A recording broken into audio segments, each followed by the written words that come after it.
Well, yes, saying Ababim a Fiifi-Manfred on YouTube, of course. It's another edition, another brand new edition of us on Fiifi-Manfred on YouTube. Like we've always done, all the best tactical analysis. No, and I'll be on free. So, once subscribe to the channel now. Subscribe to the channel and turn on notification. I'm very grateful, like I always do, to have you on board us on Fiifi-Manfred on YouTube, and of course.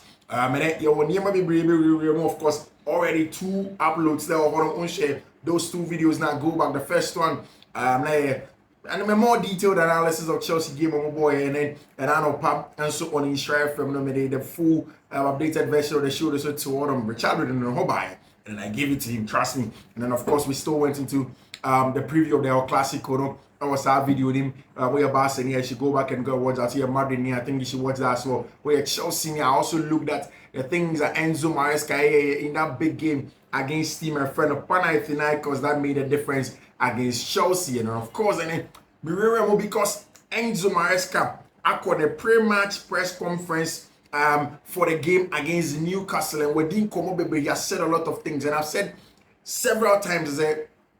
So Enzo Maresca, you get to understand that this is a top coach out in your year. In fact, I said this morning, this season, games at Chelsea are born.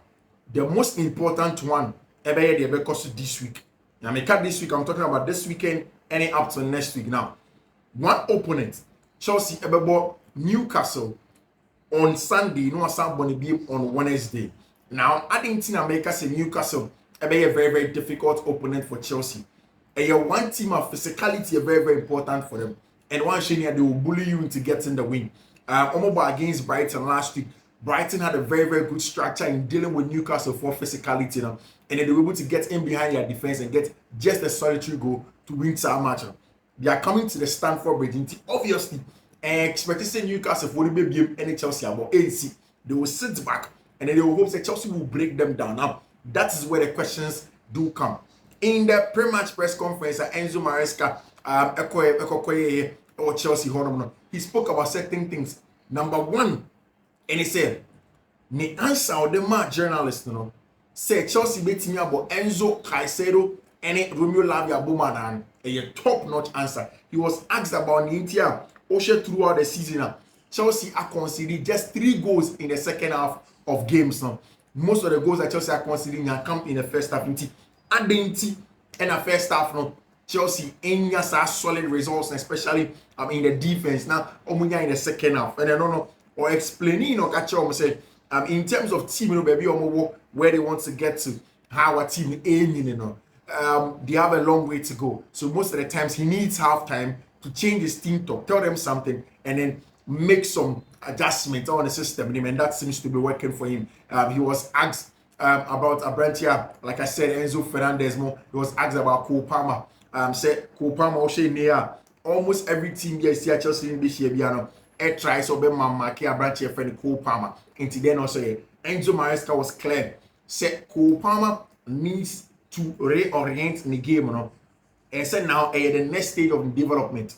You see our teams be Emma market or share the game at Chelsea and Liverpool boy. And obviously the job of Curtis Jones was to stop a branch friend Cole Palmer, follow him into the channels. Yes, it did open space for branch friend Moise Caicedo and Romeo Lavia to step up and then get the ball in the half space and then play for it.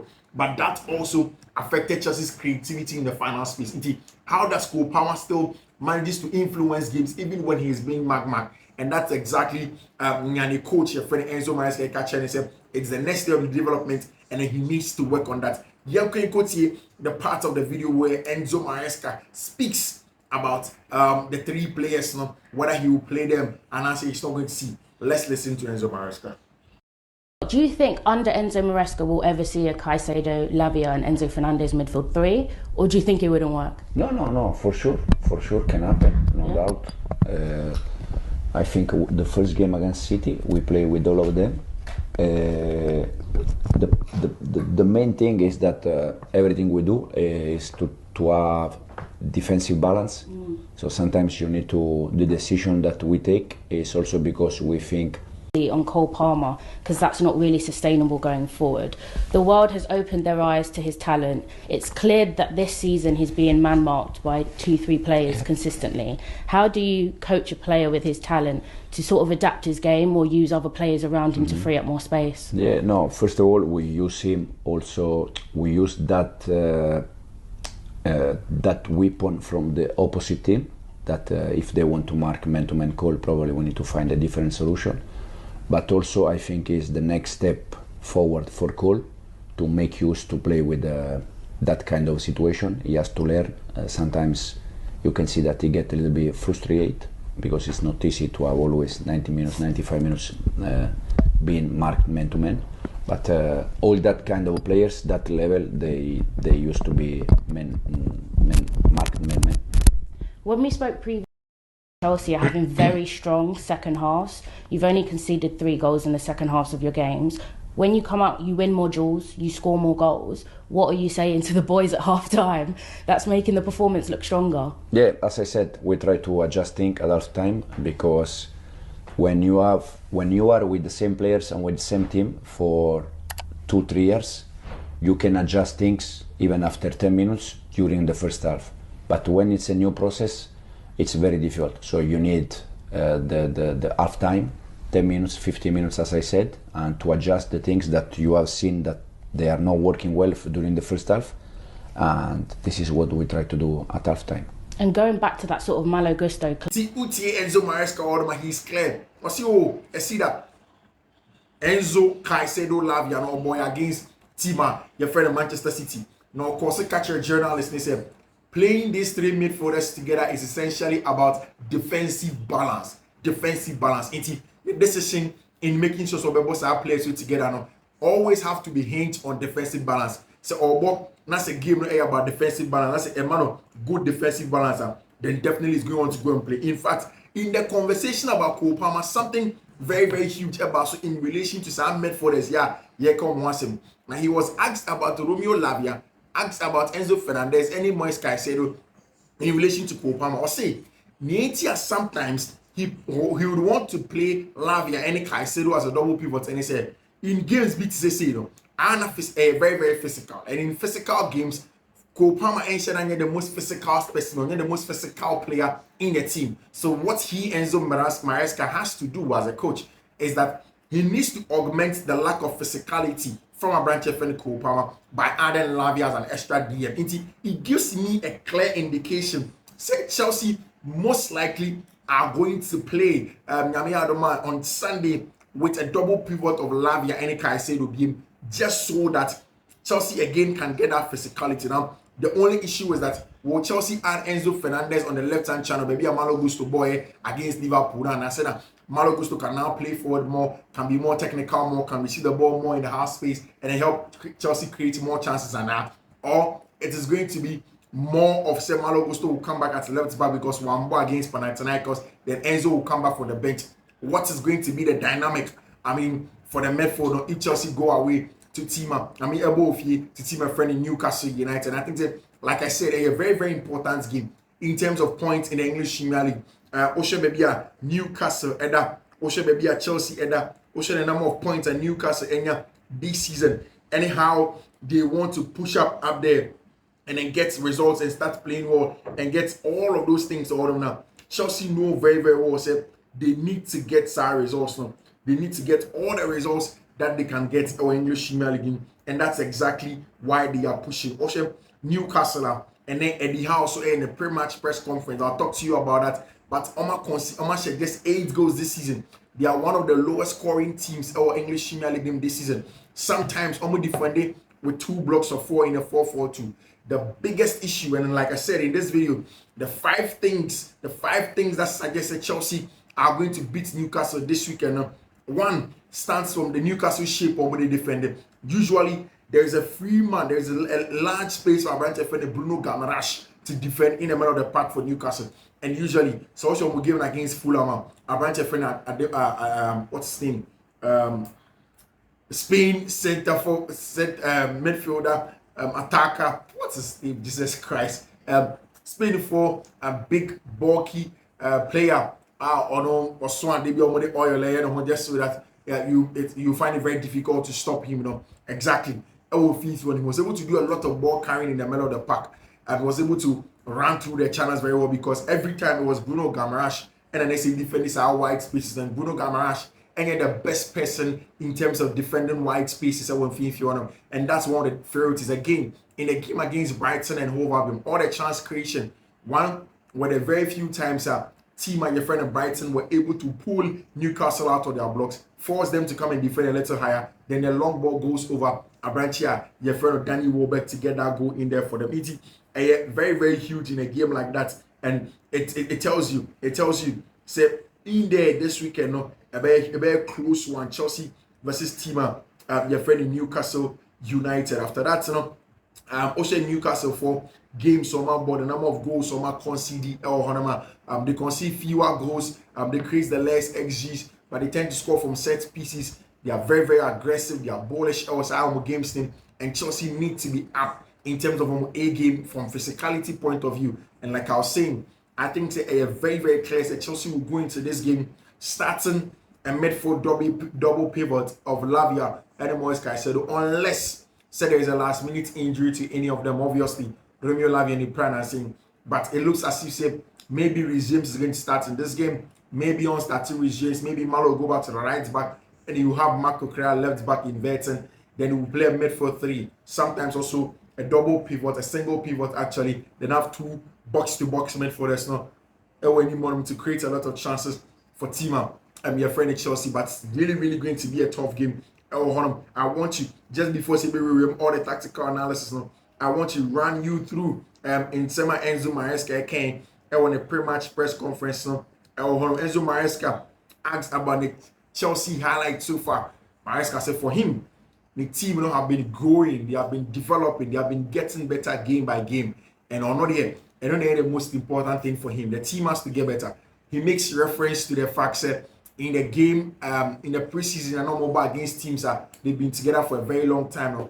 For a chastisement, but he wasn't worried. He saw progress in there, and then he could believe City everything go very, very far and then do a good job for themselves. And that's exactly what they have done. He was asked about a potential midfield three of Caicedo, and Lavia, and Enzo Fernandez. I know I'm a video in the channel a while ago. He was asked about Cole Palmer. I said Cole Palmer needs to vary his game now. It's the next stage of the development as a player. He was asked also about second half now, and I said Chelsea still en route to the top level, and sometimes they need days like this to get better. He spoke about Tima, your friend in Newcastle United, talking about the fact that when Timmy underrated Newcastle United in what they do, how good they are as a team, how control games largely, how they are very, very good in terms of physicality.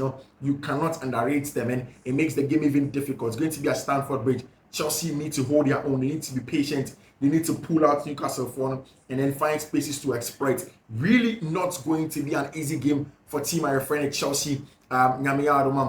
This Sunday against team my friend Newcastle.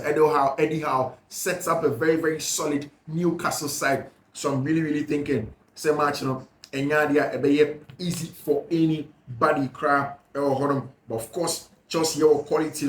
Chelsea have two separate lineups in a game against Liverpool. The other game against Panathinaikos, it was two separate lineups for Chelsea. In fact, Nyakokoba away at Panathinaikos was completely different from the one that played at Tima, your friend in Liverpool. So obviously it's going to be a huge one. Chris Wood, one of the most underrated forwards in the Premier League goals since Nuno Espirito Santo and Cole Palmer. And Abrantia, your friend Erling Haaland, and actually the most goals in the English Premier League since the turn of that time. And then of course, Premier League games are by banner. Like I did say, Newcastle match now will come down to a few things. The data do suggest that Chelsea has what it takes to go in there, dictate the pace of the game, because Newcastle are more passive. Sometimes they press in a 4-1-4-1 formation. Sometimes there is a jump, never be 4-4-2 then you have sometimes anyone who say you have either of Wella Kumo and a branch here friend Amiron. They will drop back to come and do the defensive job at the back. They work harder without the ball. Almost defending on the box near. but chances and edges can be created in and around the edge of the box by manipulating Newcastle to be able to get a shot at goal. And I think there's something that Chelsea have proven to be very good at, because Newcastle will not be too compact, they will not be too low, or go back and cry in terms of the mid block, and then also go back and sit and hope that they can frustrate Chelsea enough, get some balls and turn it over, and then help Chelsea in that regard. Probably get a goal and make the do the defending for the rest of the night. Say the moment my frustrating Chelsea, and we wait to see how that one is going to pan out in terms of Chelsea. Actually, team and your friend in Newcastle United, an important game, like I did say, it is essentially about Chelsea gaining momentum, continuing on another unbeaten streak, growing in confidence. Building a system, it can get to the top. Enzo Maresca said already, he is convinced and the players near top. He understands what he wants from him, and he will understand what he wants them to do as well. It will wait to see how that is going to go. Emma Refi said this weekend there are a lot of games. English Premier League starts on tonight. Leicester City, any Nottingham Forest, Aston Villa, any Bournemouth, Brentford, any Ipswich Town, Manchester City, any Southampton, Everton, any Fulham, Chelsea, Newcastle on the 27th of October at 2 p.m.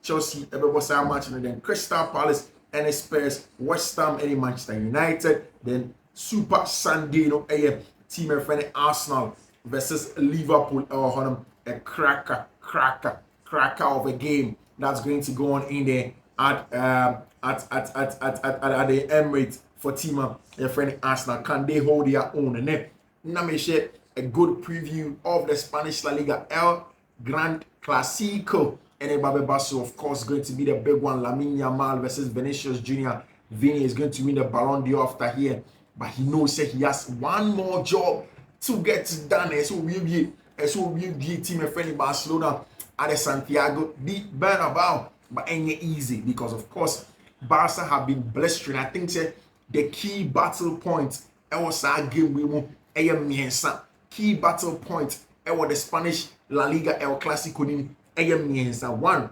the fact that Barca have been very direct, no excess touches on the ball, so that may be enough to reduce the transitional threat of team your friend Real Madrid. Then American says Barca they don't take extra touches. Now it's a lot of the people that enjoy football from a transitional point of view, they say the more touches you take on a short passes now, the more there is an exposure, the more there's a possibility of you making a mistake and then people turning the ball over against you and then getting a goal. So people take too much touches when they are playing in games. Now, Barca now fits into Madrid. You can say Madrid is very, very transitional. Madrid now born quickly they go into the channels and you expect it's going to be the 4-1-2-1-2. Madrid team you say Abrantia friend Vinicius Jr. is going to lead the lines with Abrantia your friend Kylian Mbappe. So that's just one tactical point inside game. Two, the high line of FC Barcelona. Sebastian pressure, they've been aggressive in our pressing. Sometimes they press in a 4-1-4-1 as FC Barcelona, sometimes in a 4-4-2. There's a jump. Now Abrantia, your friend Pedri, and Lewandowski will lead the press up top. Then you have Lamine Yamal and Rafinha coming back to come and defend the wide areas now. The Barca can clog the middle of the park. I've said it several times here. In the absence of physicality, there is a need for ×2 of intensity, and that's what Barca have with Fiifi-Manfred. You have it in Marc Casado, you have it in Bernal, you have it in Pedri, you have it in Gavi, with Fiifi-Manfred, who work extra hard to make sure say Barca for them and you expose But if Barca don't put enough pressure on the ball, when you want them, now there is spaces in between the lines. What Madrid can do, they say they have three very mobile center forwards in Abrantia, your friend Vinicius Jr. and Kylian Mbappe. All of them can overload central areas and get in behind, and then also they can also stretch team up your friend FC Barcelona, and then also make sure say their runs in behind will be measured very, very well and get in behind. When you get in behind Barcelona, Inaki Peña, the whole podium, there's a likelihood say Mbappe, there's a likelihood say Vinicius Jr. may get the goal. Of course, the big one also on the wings, the big one, say Barca for Real Madrid for elbow with Chilonum, Abrantia, your friend Lucas Vasquez versus Abrantia, your friend Vinicius Jr. Lucas Vasquez, versus Abrantia, your friend Lamine Yamal with Chilonum. There is also the possibility of having versus Rafinha, there's also the possibility of having Abrantia your friend Vinicius Junior versus any of the attackers our channel for team your friend FC Real Madrid. Can Barca for hold their own? Can they frustrate Madrid for no? Can they get the maximum points from them? So Barca team they open it up, I was sure them, and then they push it up, I was sure them, and then dictates the pace of the game. No, I was sure them. This weekend a lot of games in the French Ligue 1. There's going to be the big one. Marseille versus team my friend Paris Saint-Germain. Paris Saint-Germain, our Grand Clasico. So I was Paris Saint-Germain, any team, your friend Marseille. So I game, there's going to be a lot of goals in there, because Paris Saint-Germain are exposed with Children, and then Marseille and Roberto Di Zerbi do open up a lot and they score a lot of goals. And then of course on the other side, in the game against Paris Saint-Germain, in the Italian Serie A also, there are big games that's going to go on in the everywhere that you pass. There are huge games this season. We love of football. They have when football comes around like this. That's when we be a share, we be enjoying home, we be a feeling. Then that's the best time for you as a football fan. There's going to be an update of the games, and then in May there's going to be the Chelsea in-depth pre-match analysis, and so I say, and then of course in the evening the post-match analysis of all the games that will be played on Saturday, not Sunday, and Opaso. The Chelsea pre-match analysis now. As I said, they are 2 more, and then we'll see how Chelsea will fare against team my friend Newcastle. After that game, we'll bring you the post-match analysis after the Sunday games, and so we'll bring you post-match analysis. I was on Fiifi-Manfred on YouTube. I had a saying, we don't sleep. We keep on going. We give you the best in terms of tactical analysis, and we are consistent for you. Until then, I can always say, take care. Bye-bye. Take good care of yourself. Bye.